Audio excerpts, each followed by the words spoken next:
שלום רב. איש היה בארץ עוץ, איוב שמו. והיה האיש ההוא תם וישר,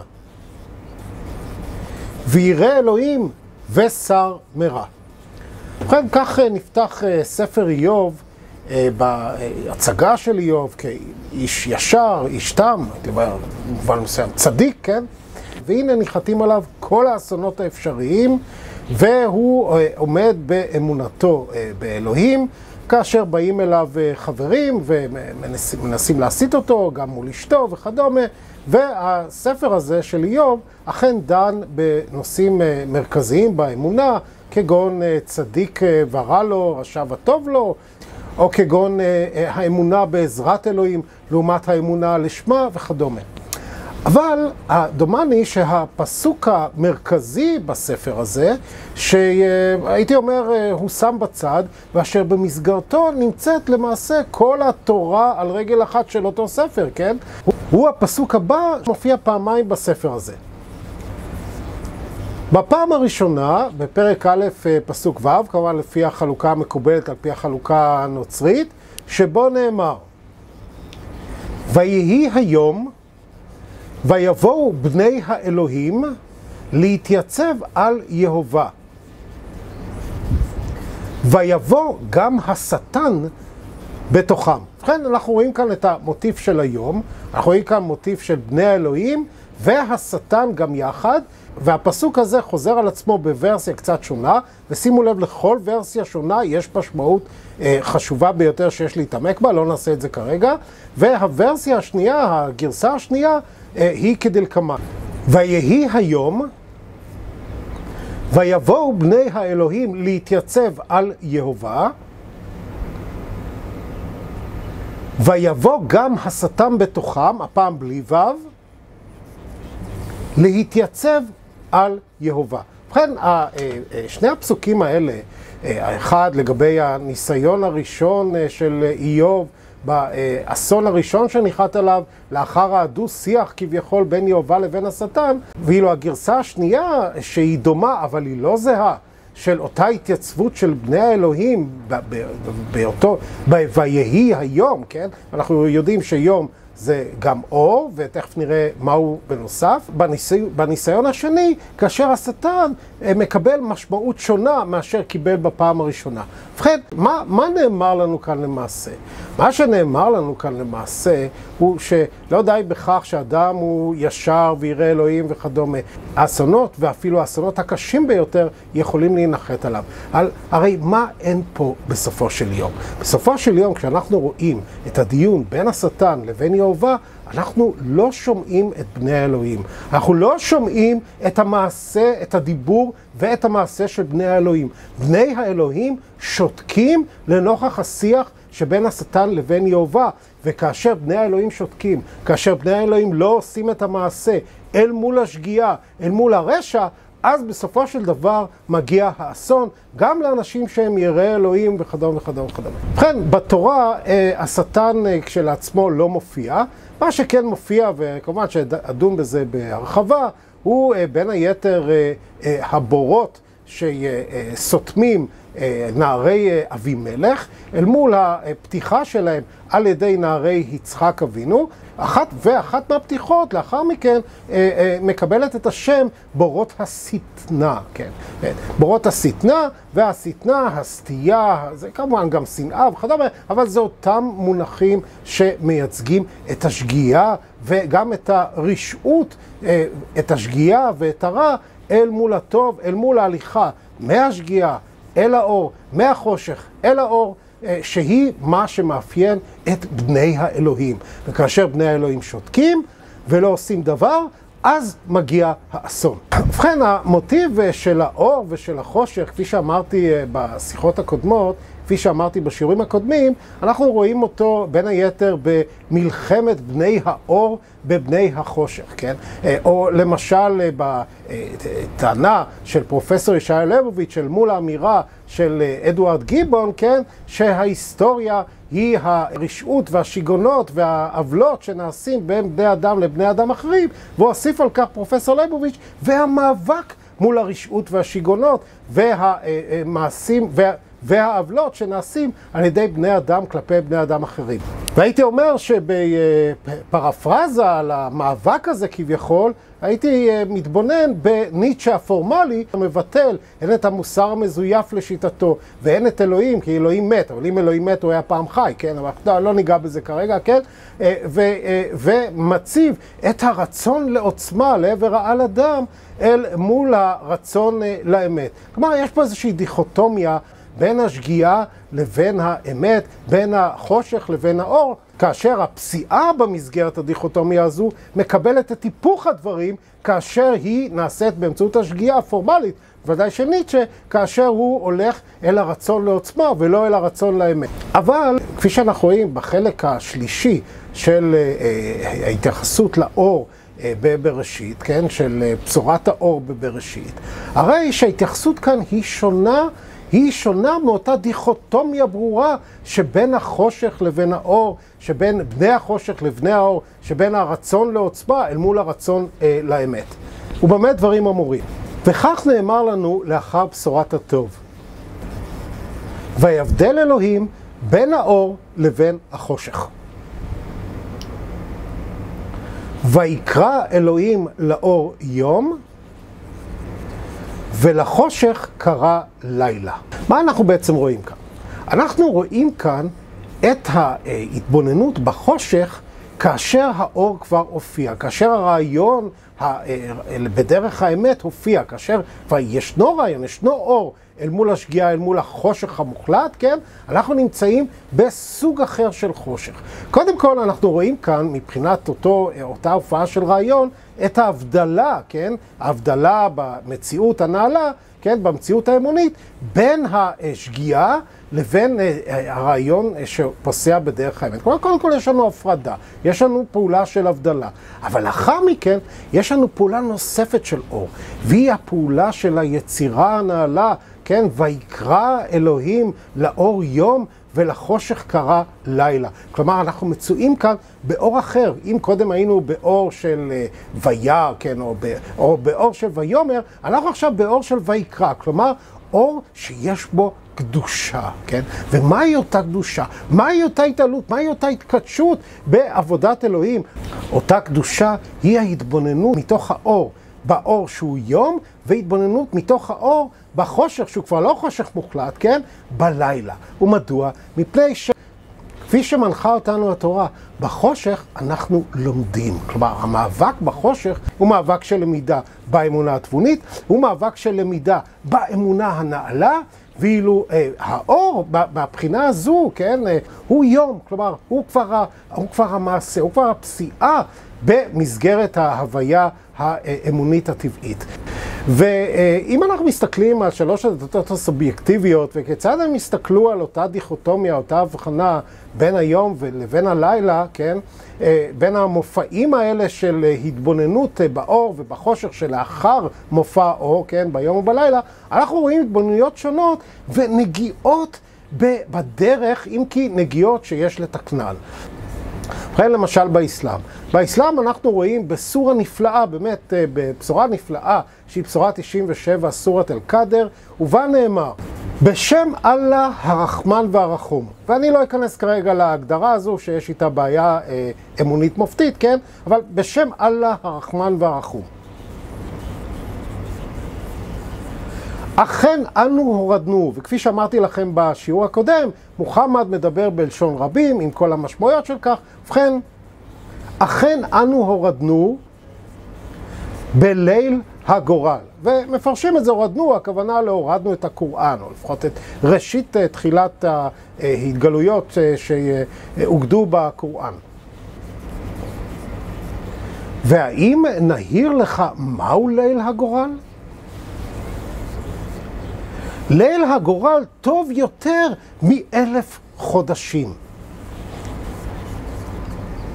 המלאכים והרוח, והיו כאלה שפרשו את הרוח, או את המלאכים והרוח בהקשר של גבריאל או ג'יבריל, כן? שהוא זה שעל פי האסלאם, הוא זה שמוריד למוחמד את הבשורות, כן? ובכן, המלאכים והרוח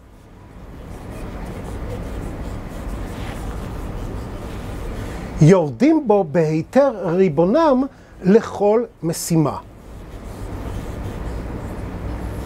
שלום הוא עד עלות השחר. ובכן, יש פה תפיסה מאוד מעניינת, והייתי אומר גם מאוד חשובה, של תפקיד הלילה. כלומר, תפקיד הלילה, כשאנחנו מצויים במציאות שכבר האור נגלה, הוא תפקיד של מאבק קודם כל עיוני, ובסופו של דבר גם מעשי, אל מול החושך. ומהו אותו מאבק בראשיתו? הוא מאבק של רעיון, הוא מאבק של התעלות, הוא מאבק של בשורה, הוא מאבק של עיון. ואכן, במסגרת האסלאם, הליל הזה, ליל אל-קאדר, כן, הוא נתפס גם כלילה שבו החל הקוראן לרדת באמצעות המלאך ג'יבריל למוחמד, והוא גם נתפס כלילה שבו הבורא מכריע את גורלות בני האדם, שזה מזכיר מאוד את התפיסה של היהדות, את יום הכיפורים, שהיא שונה לחלוטין, דרך אגב, מהתפיסה של היסודות, כן, מהתפיסה במקרא, כן, ואני אגע בזה בהמשך. ובכן, אנחנו יודעים שאותו ליל גורל, אותו ליל אל-קאדר, כן, הוא מצוי במסגרת חודש הרמדאן, שבמסגרתו ביום צמים ולא מעשנים, לא מקיימים יחסים, כן, ולא שותים, לא אוכלים וכדומה, כן, ולעומת הלילה שהופך להיות פסטיבל של חג ושמחה וכדומה, במסגרת חודש חג של קדושה, של אחווה ושל שמחה. אבל מה שאנחנו לא רואים כאן, אנחנו לא רואים כאן הגות ביסוד היסודות. אנחנו לא רואים כאן התעמקות ביסוד היסודות, ויסוד היסודות של כלל הדתות הסובייקטיביות הוא התורה, שנכללת בתוך התנ"ך, כן. ובכן, אין כאן הנחיה, כפי שאנחנו רואים, למאמינים, בואו תתעמקו בלילה וכדומה, אלא תשמחו בלילה, תעשו את מה שאתם לא עושים, מה שאתם צמים, מה שאתם נמנעים ממנו ביום, תשמחו וכדומה, בלילה וכדומה, כן, מול החושך מה שנקרא, אבל הבשורות ירדו למוחמד, ואין כאן שאיפה לכך שהבשורות תמשכנה להתפתח, כן, מכל אחת ואחד מהמאמינים. ודומה שבנצרות, שגם היא עוסקת בסוג של תיווך, ולאו דווקא בהנחיה לכל אחת ואחד מהמאמינים להתקדם במסגרת האמונה התבונית וכדומה, עם כל ההשלכות של זה, גם בנצרות ישנו תפקיד מרכזי ללילה, והוא התפקיד שבו עובר ישו מהעטפה אל אותו שלב של אסון לקראת הצליבה, אל אותו שלב של השפלה, של ביזוי, שלא היה בו לפני כן, אל עבר הצליבה, ולאחר מכן לעבר התחייה, 3 ימים לאחר מכן. ובכן, בליל הסדר, ישו מקיים את ליל הסדר עם 12 השליחים, במסגרת הסעודה, שהיא הסעודה האחרונה כידוע, ובבשורה על פי מתי בפרק כ"ו, החל מפסוק 30, נאמר בין היתר כך: ויהי אחר קראם את ההלל, ויצאו אל הר הזיתים. אז אמר אליהם ישוע, אתם כולכם תיכשלו בי הלילה. כי כתוב, הכה את הרועה, בזכריהו, כן? הכה את הרועה, ותפוצן הצאן. ובכן, אנחנו רואים פה את אותו מוטיב נמשך של התיווך אל מול קהל המאמינים, כלומר, הרועה, המשיח, כן, במקרה הזה וכדומה, הוא יוכה והצאן יופץ וכדומה, והמוטיב כאן של הלילה הוא לא מוטיב של למידה, הוא מוטיב של בגידה.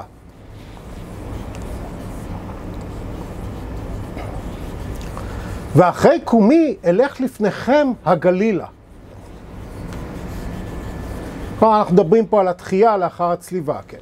ויען פטרוס ויאמר לו, גם כי ייכשלו בך כולם, אני לא אכשל לעולם. ויאמר אליו ישוע, אמן אני אומר לך, כי בלילה הזה בטרם יקרא התרנגול, תכחש בי 3 פעמים.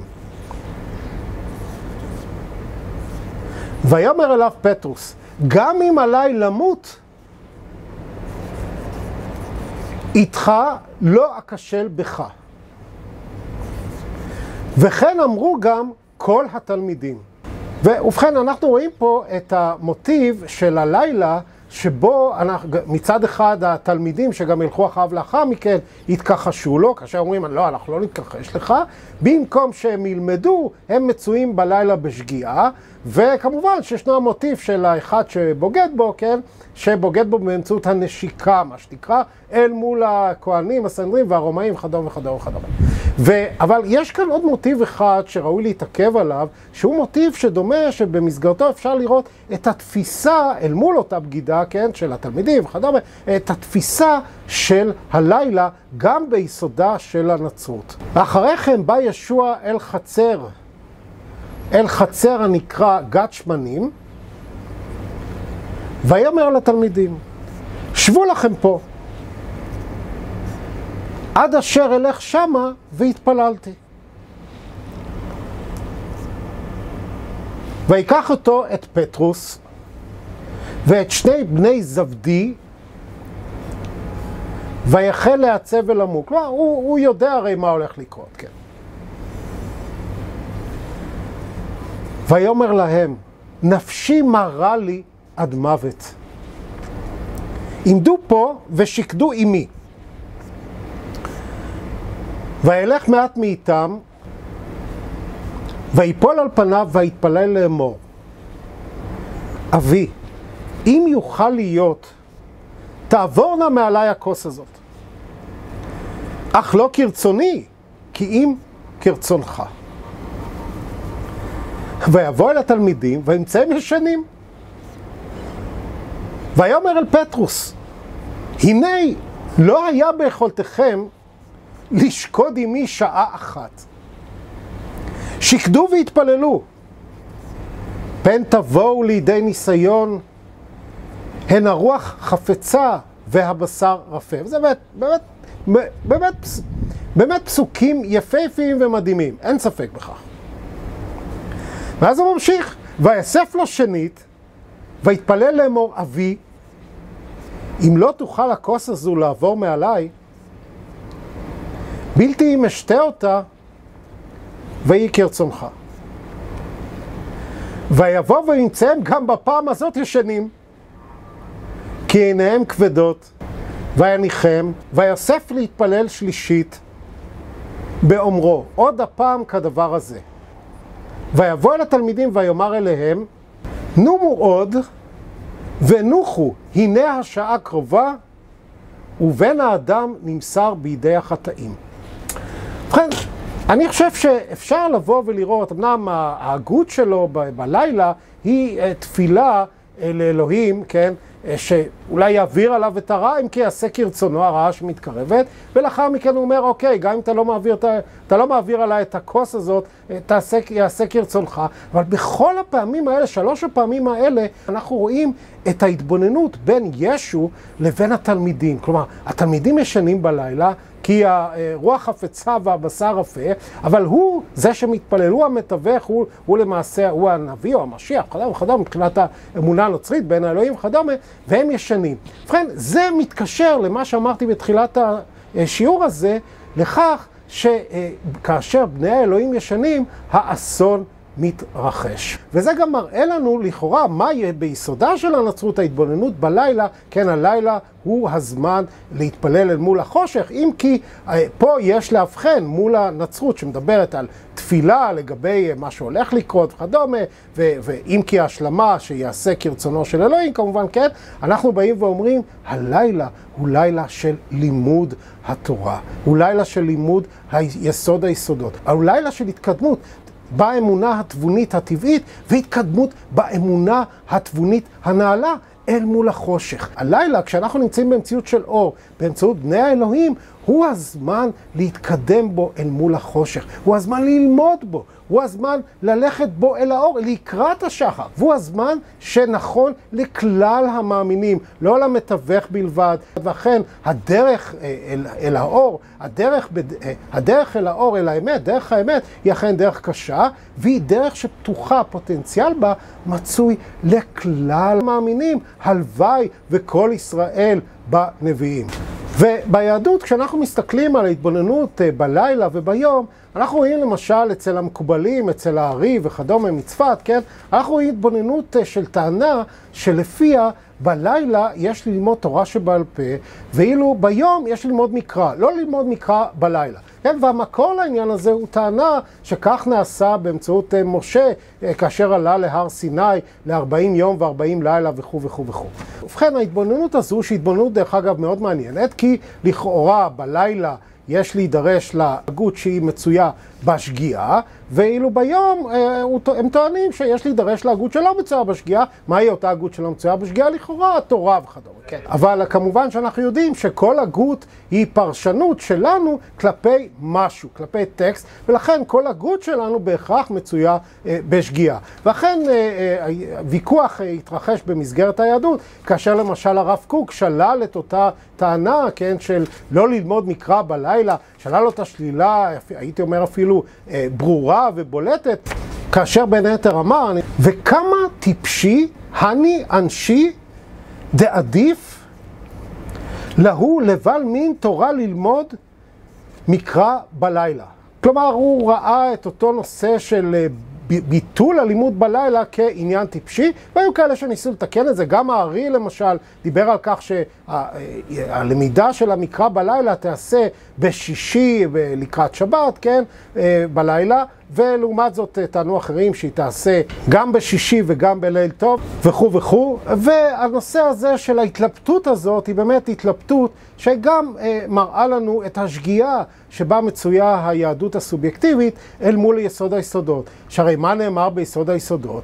נאמר על ידי משה בקומך ובשוכבך וכדומה, ומה נאמר למעשה בפסוקים הראשונים בספר יהושע, שאלה למעשה המשך של התורה, נאמר שם, והגית בה יומם ולילה. ובכן, אני אבקש כאן להידרש דווקא לסיבה לכך שהרב עובדיה יוסף נתן לספר שלו את שמו, כן? יום אל יום יביע עומר. ושהמקור שלו הוא בפרק נפלא בתהילים י"ט, שגם שימש את אחד הנאומים המפורסמים של אברהם לינקולן בנוגע לעבדות ובנוגע לסיבות לאסון הנורא שהתרחש במלחמת האזרחים לאחר שנים רבות של ניצול ושל עבדות של השחורים בארצות הברית, ובפרק הנפלא הזה נאמר בין היתר כדלקמן: למנצח מזמור לדוד, השמיים מספרים כבוד אל, ומעשה ידיו מגיד הרקיע. כלומר, אנחנו מדברים על התבוננות רעיונית, התבוננות רוחנית, כן, באמונה, לא התבוננות פיזית, לא התבוננות חומרית, כן. ואז הוא אומר, יום אל יום יביע עומר, וההמשך,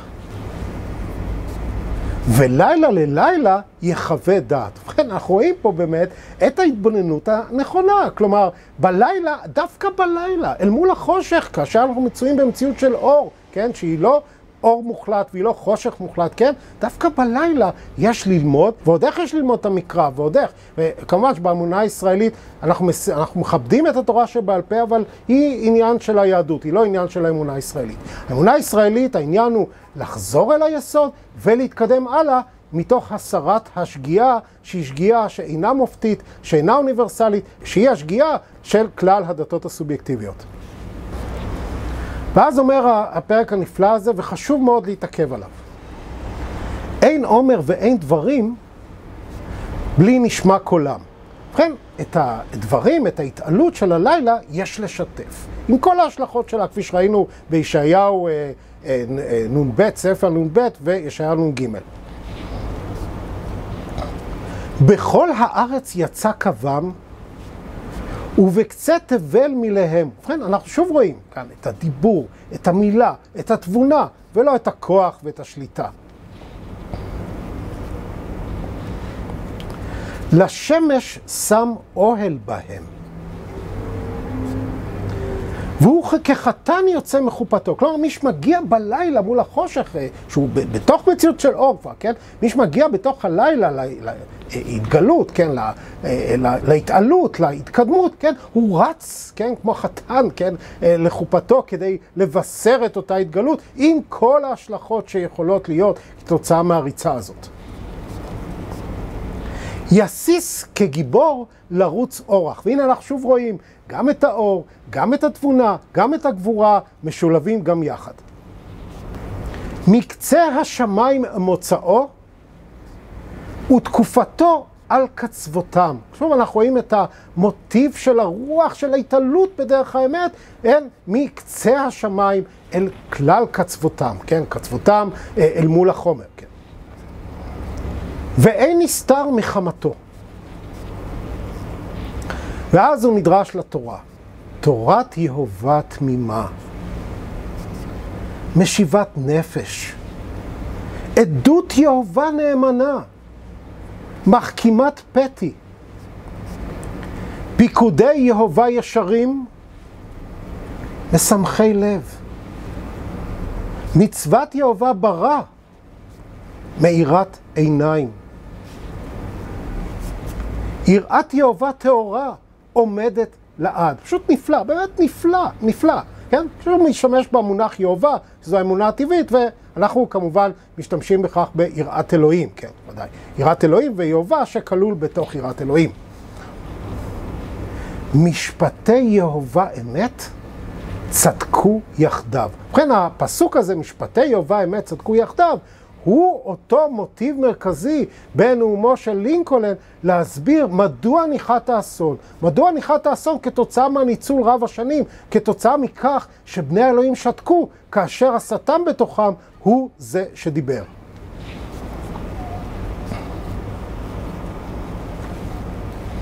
ואז הוא מוסיף לגבי דרך השגיאה.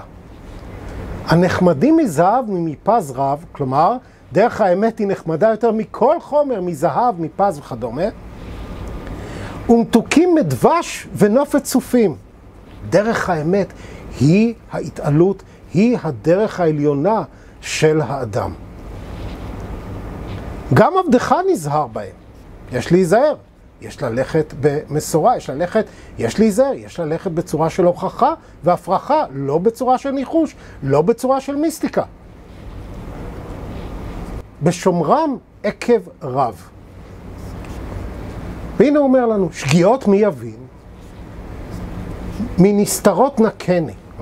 אנחנו שוב כאן מדברים על המעבר מהחושך אל האור, אנחנו מדברים על מציאות של אור בלילה, כן? בלילה אל מול היום, אנחנו מדברים אל המעבר מהשגיאות אל דרך האמת.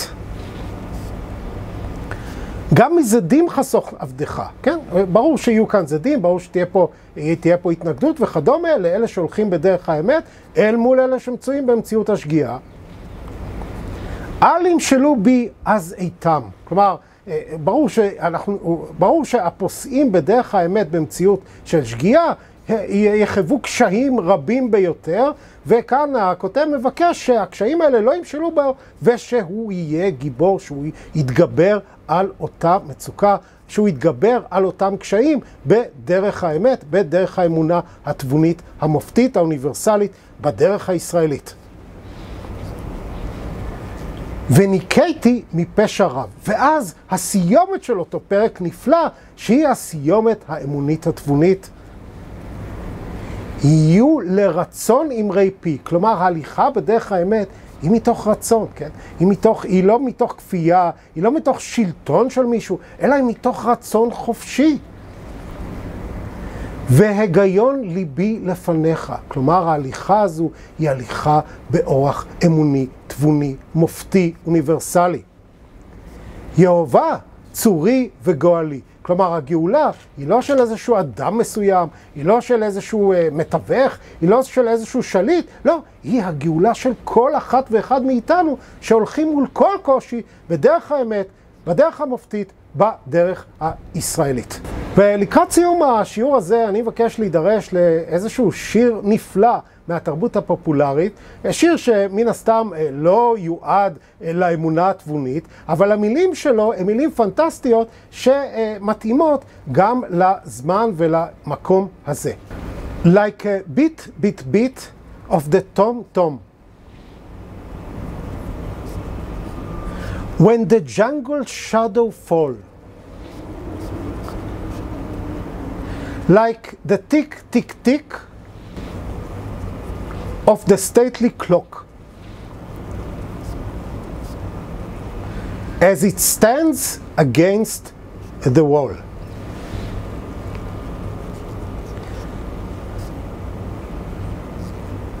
Like the drip, drip, drip of the raindrops?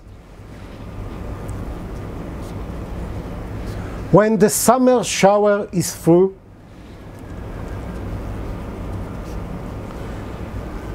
So a voice within me keeps repeating, you, you, you. Night and day, you are the one. Only you beneath the moon and under the sun. Whenever near to me or far, it's no matter, darling, where you are, I think of you night and day.